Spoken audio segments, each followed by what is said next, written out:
শুভ সকাল বন্ধুরা, চলে আসলাম নতুন একটি ভিডিও নিয়ে। সকালবেলা উঠে দেখি মা শোল মাছ রান্না করবে। তো মাকে বললাম, মা তাহলে আমি একটা ভিডিও বানিয়ে ফেলি। মা বলল ঠিক আছে কর।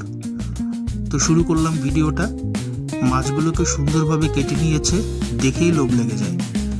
এখন মাছগুলোকে একটু হলুদ লবণ মাখিয়ে তারপরে ভাজা হবে। এজন্য মাছগুলোকে একটু সুন্দর করে হলুদ লবণ মাখিয়ে ভালো করে মেখে নিল। এবার সরিষার তেলের ভিতরে মাছ ভাজা হবে।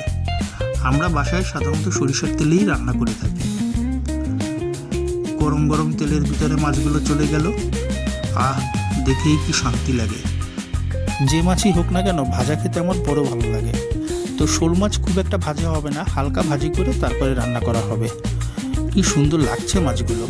আর এদিকে মাছ রান্নার জন্য মশলা নিয়ে নেওয়া হচ্ছে। হলুদ, লবণ, জিরা বাটা, মরিচের গুঁড়া আর সামান্য চিনি।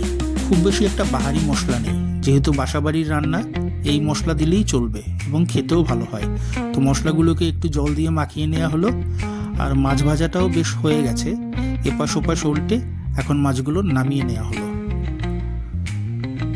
আহা, ভাজা শোল মাছ, ইচ্ছে করছে এখনই একটা খেয়ে ফেলি। এবার মাছ ভাজার তেলে জিরে ফোড়ন আর আলু দিয়ে দেওয়া হলো। এবার আলুগুলোকে একটু ভালো করে ভেজে নেওয়া হবে। আলুগুলো মোটামুটি ভাজা হয়ে গেল।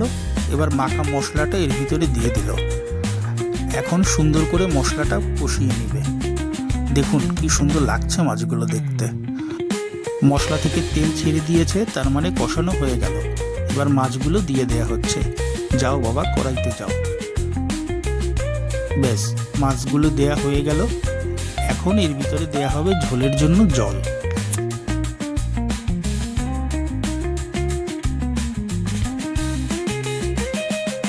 খুব বেশি ঝোলও হবে না, আবার একদম মাখা মাখাও হবে না, সেই অনুযায়ী জল দেয়া হলো। এখন মাছটাকে ঢেকে একটু সময় রান্না করা হবে। আর এদিকে ঘন্টু বাবল ফুলাচ্ছে আর দৌড়দৌড়ি করছে। তার কাজই হচ্ছে সারাদিন দৌড়দৌড়ি করা আর আমাদের বিরক্ত করা। এদিকে মাছ রান্না হয়ে গেছে বোধহয়। ঢাকনা তুলে মা দেখলো সব ঠিক আছে কিনা। আর আমি তো ঘ্রাণেই পাগল হয়ে যাচ্ছি, এত সুন্দর ঘ্রাণ। এবার এর ভিতরে দেয়া হবে গরম মশলা। এবার গরম মশলাটা দিয়ে দিল।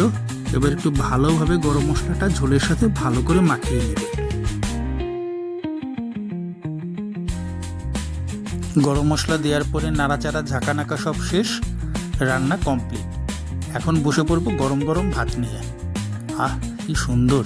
আশা করি ভিডিওটি আপনাদের ভালো লেগেছে। আপনারা দয়া করে আমার চ্যানেলটিতে সাবস্ক্রাইব করুন। আর আমি গিয়ে একটু ভাত খেয়ে আসি। ধন্যবাদ।